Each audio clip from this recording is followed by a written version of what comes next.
Title: She came back after 10 years, with a child. 10 years. That's how long it had been since I saw her. We were in our early 20s then, young, messy, deeply in love, or so I thought. I was 23, finishing grad school, working part-time at a coffee shop, and trying to figure out what the hell I was supposed to do with my life. She was lightning, unpredictable, brilliant, impossible not to watch. Her name was Emily. And then one day, she was gone. Not like we broke up. I mean gone. Vanished. No goodbye text, no messy fight, no warning.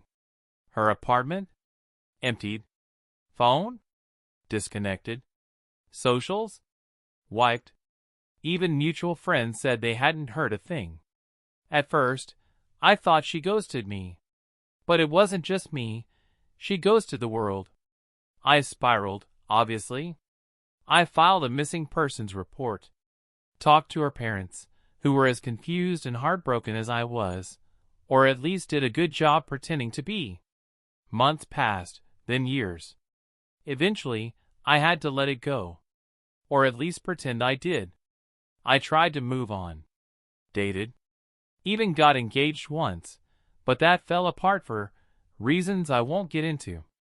Emily was always a ghost in the background, like a song I couldn't quite get out of my head. Until last week. It was a Thursday. I remember because I'd just gotten home from a terrible meeting, and my phone had died in the car. I was unlocking the door when I saw her, standing on my porch, holding the hand of a little girl. For a second, my brain refused to compute what I was looking at. Like when you see someone from a dream and can't tell if it's real. She looked older. Not old, just older. Softer around the eyes. Same dark hair, now pulled into a low bun. A faded green coat. The kid was probably 8 or 9, dark curly hair, a shy expression, a notebook clutched to her chest. "Hi," she said. My keys hit the floor. I didn't say anything. Couldn't. My mouth literally stopped working. My brain just kept repeating what the hell. "Can we come in?" she asked, calm like she'd just come back from a walk, not dropped out of my life for a decade. And I, idiot that I am, opened the door and let them in. She looked around like she was trying to remember the space, even though I'd moved 2 times since she left. The kid, whose name I hadn't asked yet, sat on the couch and quietly pulled out crayons and that notebook. "Would you like something to drink?" I asked. "Why?" "I don't know." Instinct. She smiled a little. "Tea, if you have it." I made tea. She didn't drink it. We sat across from each other. The silence was unbearable. 10 years of questions fought for airtime in my head. Finally, I blurted out, "Where have you been?" She looked down. "It's not easy to explain." "Try." She sighed. "I had to leave. It wasn't safe. For me, for you." "Not safe?" I repeated, practically laughing. "What, were you in the CIA?" "Witness protection." "I can't say." "Oh, great." Cryptic nonsense. I looked at the girl. "Is she?" "Yes," she interrupted, before I could finish. "Her name is Luna." The name hit me like a punch to the chest. Luna was the name we used to joke about. "If we ever have a daughter, let's name her Luna." Sounds magical. I felt dizzy. "She's mine?" She nodded. "I didn't know I was pregnant when I left. I found out a few weeks later. And by then, I couldn't go back. Couldn't or wouldn't." She didn't answer that. I needed air. I stepped outside and leaned against the porch railing, heart pounding. I could hear Luna humming softly through the screen door, like she wasn't appending my entire life. What the hell was happening? 10 years. 10 years. No calls. No letters. And now she's back with a kid who might, probably, be mine? She joined me a minute later. stood next to me like it was normal. Like this was just another Thursday. "Why now?" I asked. She looked off into the trees. "Because I'm being followed again. Because she needs someone to protect her. Someone who won't disappear. Is this a joke? Are you in some kind of cult? Are you?" I stopped. "What are you not telling me?" Again, no answer. She handed me a small envelope. Inside was a folded paper, a paternity test. 99.98% match. I didn't even know what to say. "She's yours," she said, voice shaking for the first time. "And I'm sorry. I didn't want it to happen this way." That night, they didn't stay. She said they were keeping moving and had somewhere safe to go. She left me a prepaid phone. "I'll text you from this number. Only this one," she said. "Don't try to call back." Before they walked away, Luna looked up at me and said, "You look like me." I broke. That was 4 days ago. Since then, she's texted 3 times, short check-ins, nothing revealing. Today, though, I got a manila envelope on my doorstep. No postage. No name. Just, "For you," written in Sharpie. Inside were photos. One of Emily at what looked like a cabin, holding Luna as a baby. One of a man I didn't recognize, but looked eerily familiar, standing outside the same cabin. And one that made my blood run cold. It was me, taken from a distance, outside my house, 2 nights ago. I don't know who she's running from. I don't know what I just got pulled into. But I think I just inherited a daughter, and a whole new set of enemies. I didn't sleep that night. After opening the envelope with those 3 photos, one of Emily and baby Luna, one of a man I didn't know, and one of me, taken just days ago, I sat on my couch in the dark, the photos spread across my coffee table like puzzle pieces that didn't belong to the same box. I kept staring at the picture of me. The angle told me everything. It wasn't a surveillance cam. It was taken from someone's car, parked across the street. Long lens. Clean shot. Someone had been watching me. The next morning, I did something I hadn't done in years. I called a friend of mine, Aiden, who used to work in private security. We hadn't talked in forever, but he picked up after the second ring like nothing had changed. "Hey, man. You good?" "Not exactly," I said. "Can I ask you something off the record?" That same day, I met him at a diner outside town. I brought the photos. He looked at them slowly, taking longer on the picture of the unfamiliar man. "This guy," he said, tapping it. "I've seen him before." My heart skipped. "Where?" "I'm not sure," he replied. "But this isn't just some random. That jacket, that's military issue. Not current gen, something like Eastern European or retrofitted. Look at the insignia patch." I hadn't even noticed it. On the sleeve was a faint outline of a symbol, almost worn off. He squinted. "You said this came with no note?" I nodded. "Just left on my porch. You were in the middle of something bigger, dude. Way bigger." Later that day, Emily texted from the prepaid phone. "Did you get the envelope?" I replied immediately. "Yes. What the hell is going on?" Her response took 10 minutes. "I'll explain. Meet me tomorrow. Same park as last time. 7 p.m. Last time? What? I didn't remember ever meeting her in a park. Maybe she meant something else. I said okay anyway. I didn't sleep that night either. The next evening, I showed up at the park. It was a quiet spot, barely lit.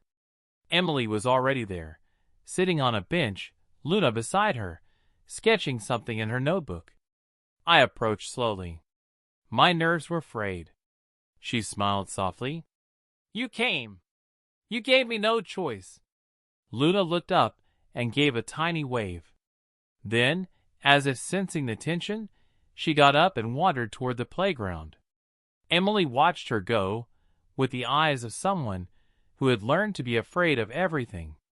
"I'm going to try to explain," she said, "but I need you to listen all the way through. No interruptions." "Fine." She took a deep breath. "I didn't leave because I wanted to. I was taken." I froze. "Taken?" I echoed. "Not kidnapped, not exactly. Recruited, more like. Approached by a group that called itself a research initiative. They told me they'd been tracking people with certain neurological signatures. Thought I was one." I gave her a look. "Like X-Men?" She almost smiled. "More like emotional imprinting. They were studying how certain people bond, emotionally, psychically, even biologically. How connections form and break.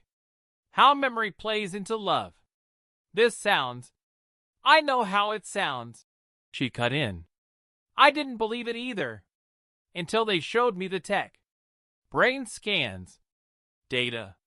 They could see patterns I didn't even know were there. And you joined them? I didn't have a choice. They said if I refused, they'd involve my family. You? So I went underground." I sat back. "So you faked your own disappearance to join a secret emotional research cult?" "They're not a cult. They're funded. Government adjacent, I think. The man in the photo, his name is Vasco. He wasn't just my handler. He was something more. He was there when Luna was born." My mouth went dry. "Wait. Is he?" "No," she said quickly.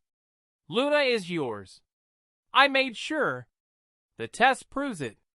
Then why is he in your photos?" "Because he didn't trust me. He thought I'd try to run." He was right.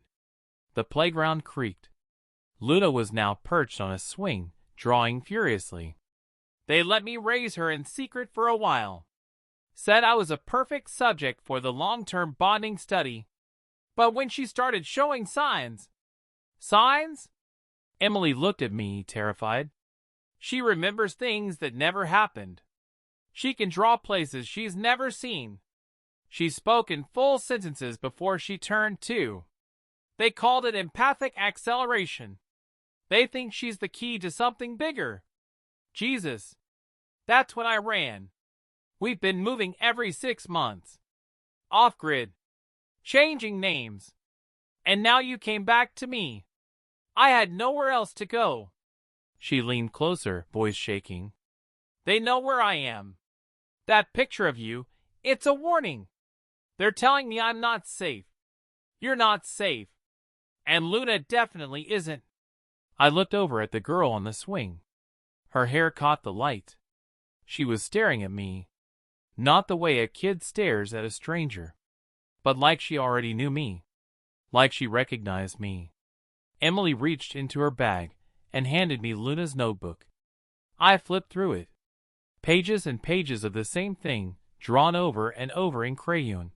Our house. The inside. The outside. The park we were standing in. Even me, sitting alone in my kitchen, from an angle no child could have seen. "She's never been here before," Emily whispered. "Not once." I looked at the last page. It was a drawing of 3 people holding hands, Emily, me, and Luna. But behind us, in the sky, was a black shape. Like an eye. Watching. We heard it at the same time, tires on gravel. A dark SUV had pulled into the parking lot. No headlights. Emily went rigid. "That's them." She grabbed Luna. "Run. We have to go. Now!" I grabbed the notebook, shoved it into my coat, and sprinted after them toward the woods behind the park. We didn't stop running until we were deep in the trees. Luna wasn't even winded. Emily pressed herself against a tree listening. Then she turned to me. "We need to split up. I'll draw them away." "No. Take Luna to your brother's cabin. The one by the lake. I remember where it is. They don't know about it. Not yet." What about you? She hesitated. I'll find you. Then, without another word, she kissed Luna on the forehead and disappeared into the dark. I don't know where she is now. Luna and I made it to the cabin. She hasn't said a word since we got here. Just keeps drawing. Today she showed me a new page. It's a picture of me. And I'm lying on the ground. Eyes closed. And the black eye is right above me. We've been at the cabin for 4 days. No phone signal. No internet. Just me, a 5-year-old girl who might be psychic, and the sound of water slapping the dock. I keep checking the driveway like I expect Emily to walk up it at any moment. But she's not coming. Not yet. Maybe not ever. Luna hasn't said a word since we got here. The first day, she didn't even eat. Just sat by the window and drew. Her hands never stopped moving. Page after page. I tried not to look at the drawings too closely, but the edges of some showed things I recognized. Our apartment. My car. Emily's old necklace. Then others I didn't recognize at all. Gray rooms, flickering lights, people with no eyes. I caught one glimpse of a page that showed a row of beds. Small ones. Like hospital cots. Each with a kid inside. The second day, I started sleeping with a bat beside the bed. On the third morning, I finally asked her, Luna, do you know where your mom is? She blinked up at me. She's hiding. From who? The ones in the black coats. My heart skipped. How do you know that? She shrugged. They don't like when you remember. That was all she said. Then went back to her drawings. I started noticing changes in her behavior. She talks in her sleep. Full sentences. One night, I heard her whisper, They can see through walls. That's how they find you. Another time she murmured something that made the hair on my neck stand up. Dad doesn't die here. It was the first time she called me Dad. That same day, I opened her notebook while she was napping. It felt wrong, like invading her privacy, but I had to know what was happening inside her head. Most of the drawings were what I expected. Surreal scenes, strange symbols, people she couldn't possibly know. But one page had something else. A code. Numbers. Letters. A string of characters that looked like a password. Next to it, in crayon, was written, For Dad. If it's bad. I copied the string into my phone, not knowing what to do with it. But it felt important. That night, I dreamed of Emily. She was screaming, but her mouth wasn't moving. This morning, someone knocked on the door. I froze. Luna calmly walked to the window, peeked out, and said, Not them. I opened the door slowly. It was Aiden. He looked like hell. Stubble, dirt-stained jeans, eyes wild. Dude, he said, pushing past me. You have to come with me. Now. What? Why? How'd you find me? You think I didn't write that address down 10 years ago when you mentioned this cabin? You said you'd never bring a girl here unless she was the one. Guess what? I saw the envelope you gave me. I did some digging. He pulled out a USB drive. There's something you need to see. We drove an hour to a nearby town and found a motel with a working Wi-Fi connection. Aiden pulled out his laptop, popped in the drive, and opened a folder titled Project Halcyon. Where the hell did you get this? I know a guy who used to do data recovery for a defense contractor. We traced the symbol on that dude's jacket from the photo. It's not Russian. It's not Chinese. It's something else. The folder contained hundreds of PDFs, images, and internal memos, all referencing a program called Halcyon. Key phrases popped out. Emotion harvesting. Generational imprint protocols. Test subject pairing with memory catalysts. Child predictive drawing models exceed expectations. My stomach turned. One file was a list of Approved male anchors. My name was on it. They knew about you, Aiden said. From the beginning. Emily didn't just vanish. She was reassigned. I felt like I was going to throw up. Another file was a long series of video logs, most corrupted or encrypted, but one worked. It showed Emily, sitting in a white room, hooked up to wires. She looked straight at the camera. His name is Thomas. He's the only one I trust. If you're watching this, something went wrong. Tell him Luna needs him. They'll try to erase her. A technician's voice came through off camera. In transmission. The file cut. I sat back, hands shaking. This isn't real. This can't be real. Aiden nodded slowly. It's as real as it gets. And your daughter? She's part of it. Probably the most valuable asset they've ever produced. Asset? She's a kid. Not to them. We left the motel in silence. When we got back to the cabin, Luna was gone. Panic doesn't describe what I felt. I ran through the trees, shouting her name. Aiden combed the shoreline. It took us 20 minutes to find her. She was standing at the end of the dock, just staring at the lake. When I reached her, she didn't look at me. She just whispered, "They're coming." That night, I barricaded the cabin doors. Aiden kept watch with his old rifle.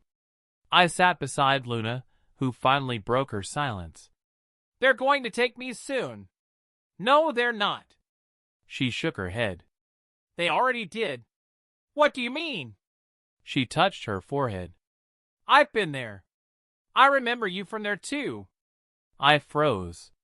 "From where?" Her eyes met mine. "You came to see me once. You asked if I could hear her. I said yes. You cried." I'd never done that. Not that I remembered. She fell asleep soon after. I opened her notebook again. The last page wasn't a drawing. It was a message, written in shaky but readable cursive. "If I forget, tell me about the beach. If they find you, don't trust the mirror. If she comes back, ask her the question she never answered." Below that, in block letters, was the password from before. This morning, the cabin's generator shut off. The power was out. No phones. No backup. Then a low hum filled the air. Not mechanical, almost biological. Like something breathing beneath the trees. Luna stood at the window and said, "They're here." I'm posting this with what little signal I have left using a hotspot Aiden rigged to a dish. I don't know how long it'll last. If you're reading this, if anyone is, know this. They aren't just watching. They're learning. And Luna?